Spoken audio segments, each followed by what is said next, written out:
नमस्कार दोस्तों। पिछले वीडियो में हमने आवेश के प्रकार तक हमने पढ़ लिया था, टाइप्स ऑफ चार्ज हमने पढ़ लिया था। आगे हम लोग नेक्स्ट टॉपिक पढ़ने वाले हैं, तो आइए चलते हम लोग नेक्स्ट टॉपिक पढ़ते हैं। आगे का टॉपिक है हमारा आवेश का संरक्षण। आगे हमें क्या पढ़ना है? आवेश का संरक्षण।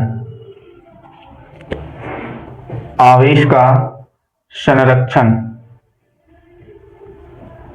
इसको इंग्लिश में कहते हैं conservation of charge. Conservation of charge.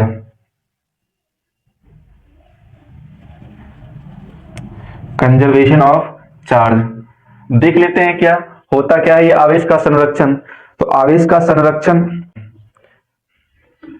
आवेश को ना तो उत्पन्न किया जा सकता है, ना तो उत्पन्न किया जा सकता है,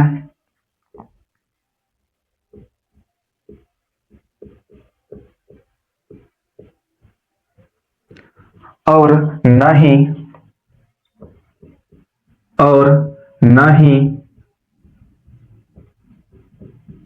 नष्ट किया जा सकता है। आवेश को ना तो उत्पन्न किया जा सकता है और ना ही नष्ट किया जा सकता है।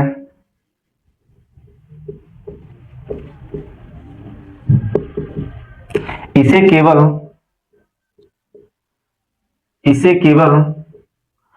स्थानांतरित किया जा सकता है। इसे केवल स्थानांतरित किया जा सकता है, किया जा सकता है। इसे केवल स्थानांतरित किया जा सकता है और यह एक सार्वत्रिक नियम है। यह कैसा है? यह एक सार्वत्रिक नियम है। यह एक सार्वत्रिक नियम है।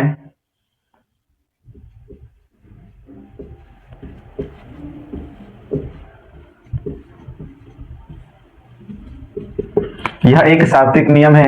इसे ही आवेश का संरक्षण नियम कहते हैं। इसे ही आवेश का संरक्षण नियम कहते हैं। आवेश का संरक्षण नियम कहते हैं। आवेश का संरक्षण नियम कहते हैं।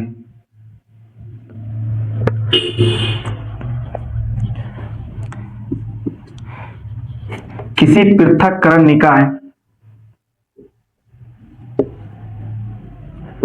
किसी पृथक्करण निकाय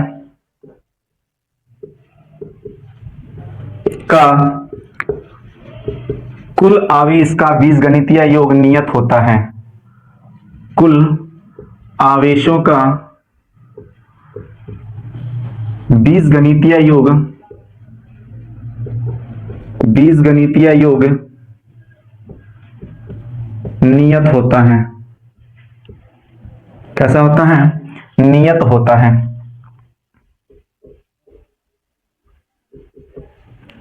कैसा होता है? तो बीजगणितीय योग नियत होता है। आगे हम देख लेते हैं। आगे हमको पढ़ना है अगला टॉपिक। अगला हमको पढ़ना है मूल आवेश। मूल आवेश, एलिमेंट्री चार्ज। Elementary charge. आगे क्या पढ़ना है हमको? मूल आवेश या फिर एलिमेंट्री चार्ज। आवेश के न्यूनतम संभव मात्रा को, आवेश के न्यूनतम संभव मात्रा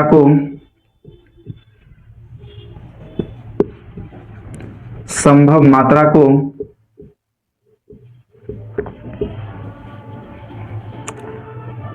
मूल आवेश कहा जाता है। मूल आवेश कहा जाता है।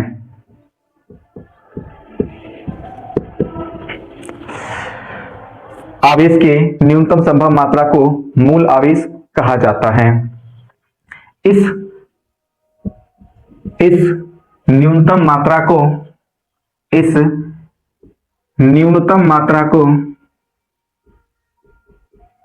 मात्रा को इलेक्ट्रॉन द्वारा प्रदर्शित किया जाता है।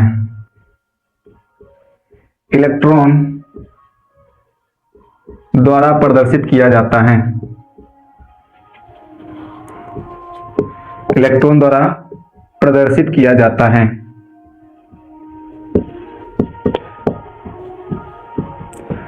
इससे कम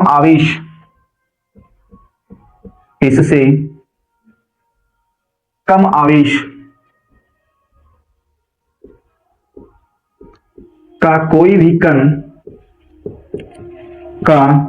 भी कण मौजूद नहीं है, या फिर कह सकते हैं ज्ञात नहीं है। कोई भी कण ज्ञात नहीं है। कोई भी कण ज्ञात नहीं है। हमने मूल आवेश को पढ़ लिया। अगला हमें पढ़ना है आवेश का क्वांटमीकरण। आवेश का क्वांटमीकरण। आवेश का क्वांटमीकरण। आवेश का क्वांटमीकरण। Quantization of charge. Quantization of charge.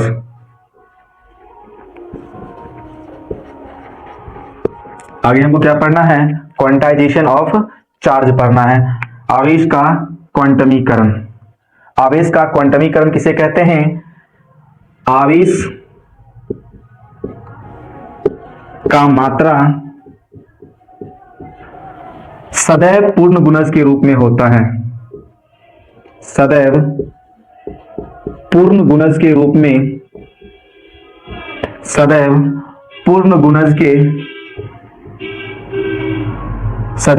पूर्ण गुणज के रूप में रहता है। ना कि भिन्नात्मक गुणज के रूप में। ना कि भिन्नात्मक गुणज के रूप में।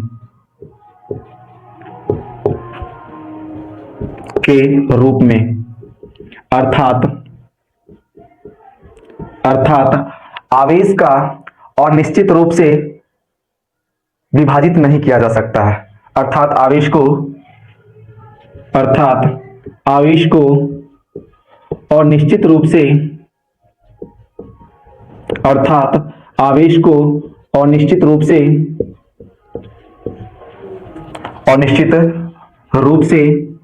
विभाजित नहीं किया जा सकता है। विभाजित नहीं किया जा सकता है। नहीं किया जा सकता है। आवेश के इस गुण को ही आवेश के इस गुण को ही आवेश के इस गुण को ही आवेश के इस गुण को ही आवेश का क्वांटमीकरण कहा जाता है। इस गुण को क्या कहा जाता है? आवेश का क्वांटमीकरण कहा जाता है। आवेश का क्वांटमीकरण आवेश का क्वांटमीकरण कहा जाता है।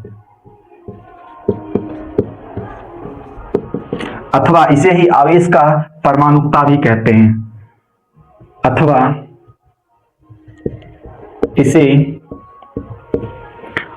इसे आवेश का परमाणुकता भी कहते हैं। आवेश का परमाणुकता भी कहते हैं। आवेश का परमाणुकता भी कहते हैं। तो हमने अभी पढ़ लिया आवेश का क्वांटमीकरण। ठीक है। आवेश के क्वांटमीकरण के अनुसार आवेश के क्वांटमीकरण के अनुसार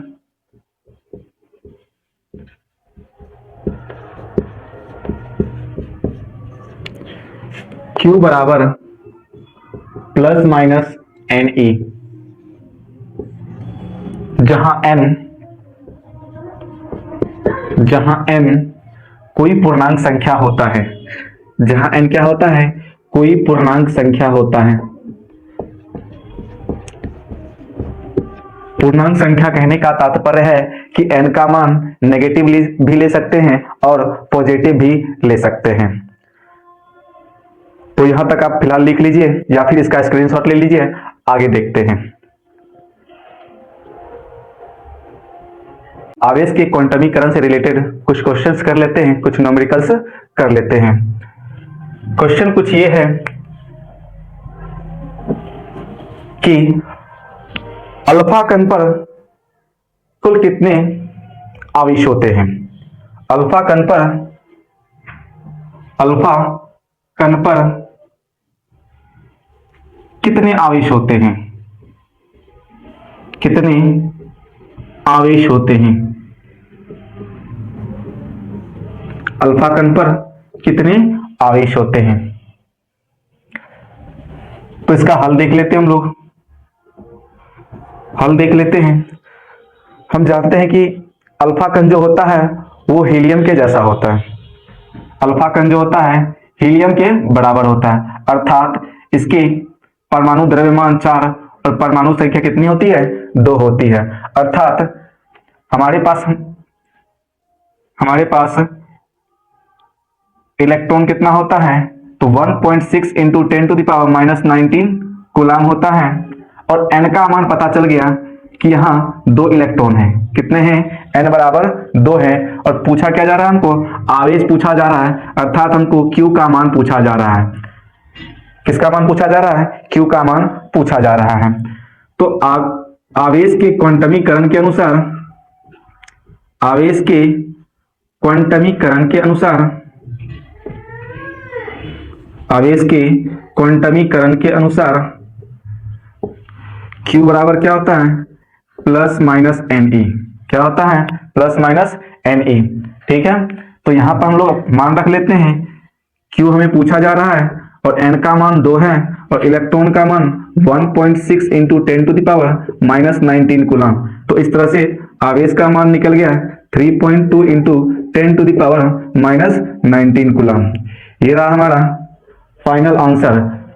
अल्फा कण पर कितने आवेश होते हैं, तो अल्फा कण पर 3.2 इंटू 10⁻⁻19 कूलाम होते हैं। इसी प्रकार से और भी तरह तरह के क्वेश्चंस पूछे जा सकते हैं। जैसे पूछा जा सकता है कि सोडियम कण पर कितने आवेश होते हैं। पूछा जा सकता है कि कार्बन कण पर कितने आवेश होते हैं। पूछा जा सकता है कि कैल्शियम पर कितने आवेश होते हैं। और अगला क्वेश्चन देख लेते हैं। अगला क्वेश्चन, एक कूलाम आवेश पर कितने इलेक्ट्रॉन होते हैं। एक कूलाम आवेश में कितने इलेक्ट्रॉन होते हैं। एक कूलाम आवेश में कितने इलेक्ट्रॉन होते हैं। कितने इलेक्ट्रॉन होते हैं।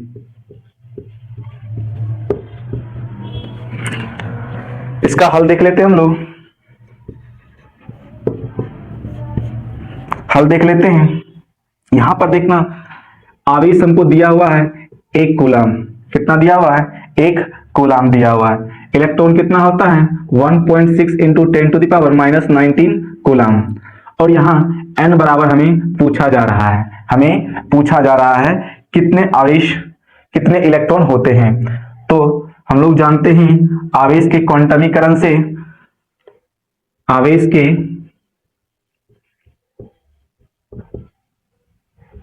क्वांटमीकरण के अनुसार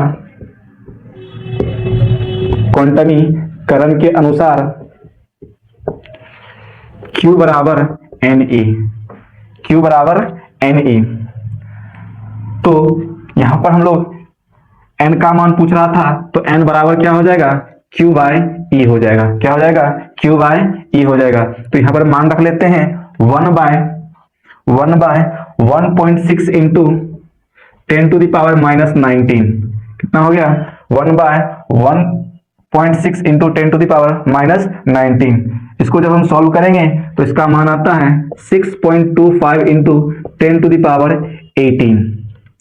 तो यहां से n का मान पता चल गया हमको, n बराबर 6.25 इंटू 10 टू द पावर 18 कण होते हैं। कितने होते हैं? इतने कण एक कूलम आवेश में इलेक्ट्रॉन की संख्या कितनी होती है? तो 6.25 इंटू 10 टू द पावर 18 कण होते हैं। आप यहां तक लिख लीजिए, आगे देखते हैं। इसी प्रकार आवेश के क्वांटमीकरण से रिलेटेड बहुत सारे क्वेश्चंस आते हैं, तो आप इन्हें बड़ी आसानी से सॉल्व कर ले जा सकते हैं, क्योंकि आवेश के क्वांटमीकरण Q बराबर Ne में हमें E का मान पता ही होता है 1.6 into 10 to the power minus 19 coulomb. कभी हमें आवेश पूछ देता है और कभी इलेक्ट्रॉन की संख्या पूछ देता है। तो आपको कोई इन दोनों में से कोई किसी एक का मान दे दिया जाता है और किसी एक का मान पूछा जाता है, तो इसको आप बड़ी आसानी से सॉल्व कर सकते हैं। तो आगे हम लोग चलते हैं। आगे हम लोग को पढ़ना है, अगला टॉपिक हमें पढ़ना है आवेश के गुण। क्या पढ़ना है? आवेश के गुण पढ़ना है।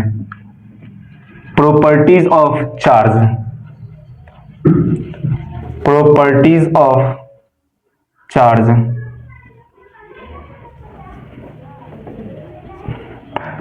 प्रॉपर्टीज ऑफ चार्ज हमें पढ़ना है। तो इसे देख लेते हैं कि आवेश के क्या क्या गुण हैं। पहले नंबर, आवेश को जोड़ा जा सकता है। आवेश को जोड़ा जा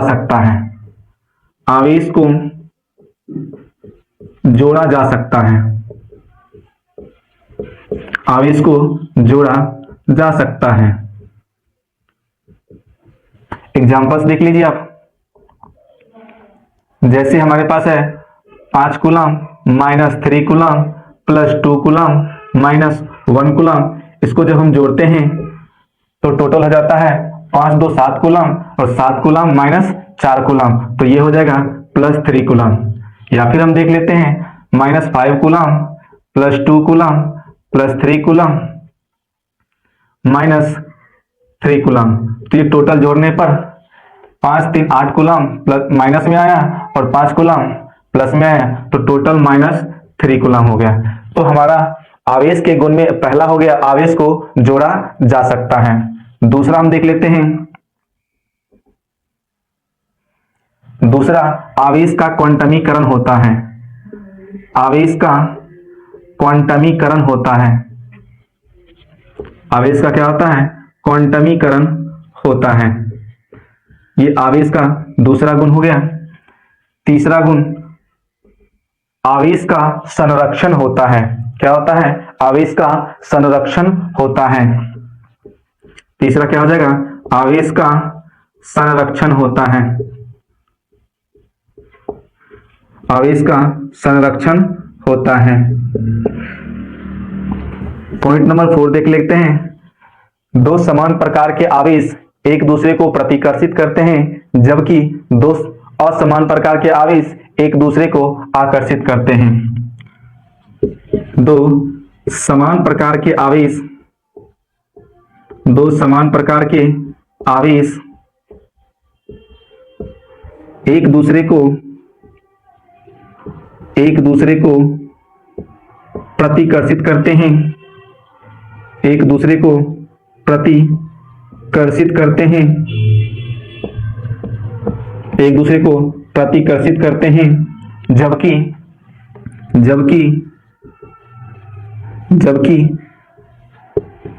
दो असमान प्रकार के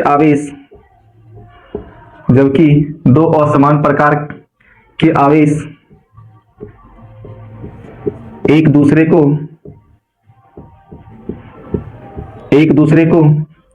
आकर्षित करती हैं।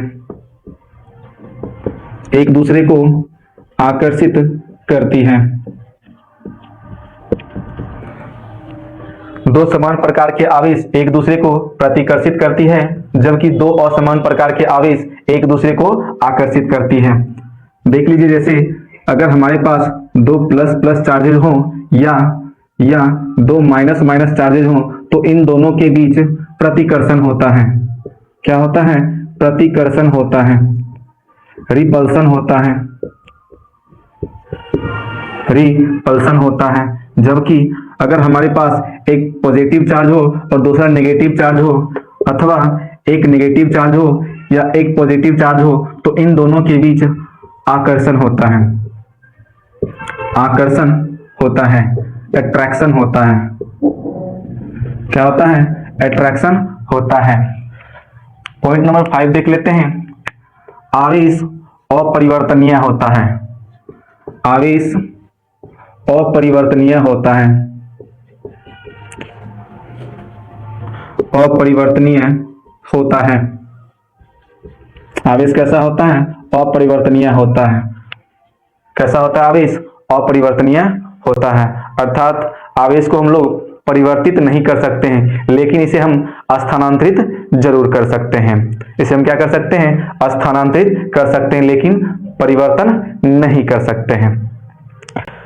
तो दोस्तों, आज के वीडियो में बस हम यहीं तक ही रखेंगे। विशेष बातें हम लोग नेक्स्ट वीडियो में करेंगे।